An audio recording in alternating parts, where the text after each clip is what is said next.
ఈరోజు మన మధ్యలోకి ఒక బ్రదర్ వచ్చారు. ఆ తమ్ముడు ప్రతి డిసెంబర్ నెలలో ఆ రోజుల్లో వారి ఇంటి దగ్గర తన ఉద్యోగస్తులందరినీ పిలిపించి, బంధువులందరినీ పిలిపించి సువార్త వినిపిస్తాడు. ఆ తమ్ముడు ఏ కంపెనీలో పనిచేస్తాడో ఆ కంపెనీలో ఇంజనీర్ ఆ సువార్త కొట్టడానికి వచ్చాడు. నాకు తెలిసి ఈయన చిన్న వర్కర్. ఆయన వచ్చి, బ్రదర్ నన్ను పరిచయం చేసుకున్నాడు. నేను హైందవ కుటుంబంలో నుంచి ప్రభు దగ్గరికి వచ్చాను. నేను అడిగా, సార్ మీకు ఎవరు సువార్త చెప్పారు సార్? మీకు వాక్యం చెప్పిన పాస్టర్ గారు ఎవరు సార్?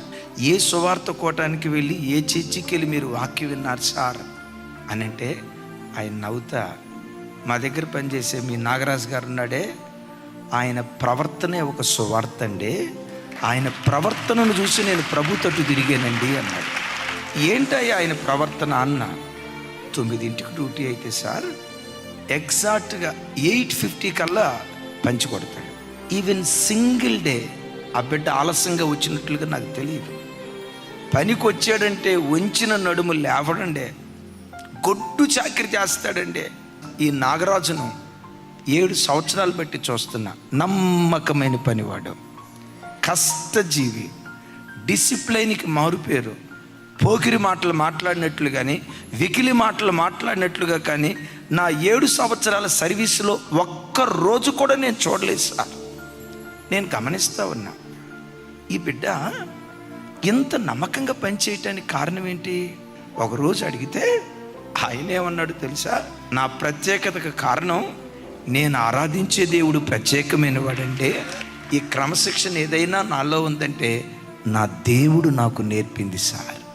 ఆయన అనుకున్నాడంట, దేవుణ్ణి నమ్ముకున్న బిడ్డలే ఇంత క్రమశిక్షణతో ఉంటే వీళ్ళు ఆరాధించే దేవుడు ఇంకెంత క్రమమైన వాడు కదానని ఆ రోజు నుండి బైబిల్ చదవటం ప్రారంభించాడట. వెంకటేశ్వరరావు కాస్త క్రీస్తుదాసుడైపోయాడు. దానియేలు బబులోను దేశంలో ప్రధానిగా ఉండటానికి కారణం పనిలో నమ్మకత్వం కాదా? యోసేపు బానిస పిల్లోడిగా వెళ్ళినవాడు పోతీఫర్ ఇంట్లో విచారణకర్తగా నియమించబడటానికి అతని నమ్మకత్వం కాదా? గేటు వాచ్మెన్గా ఉన్న మొర్దెకై దేశానికి ప్రధానిగా మార్చబడ్డాడంటే దానికి కారణం పనిలో ఎంత నమ్మకంగా బ్రతికారో మీరు ఎరుగుదురు కదా.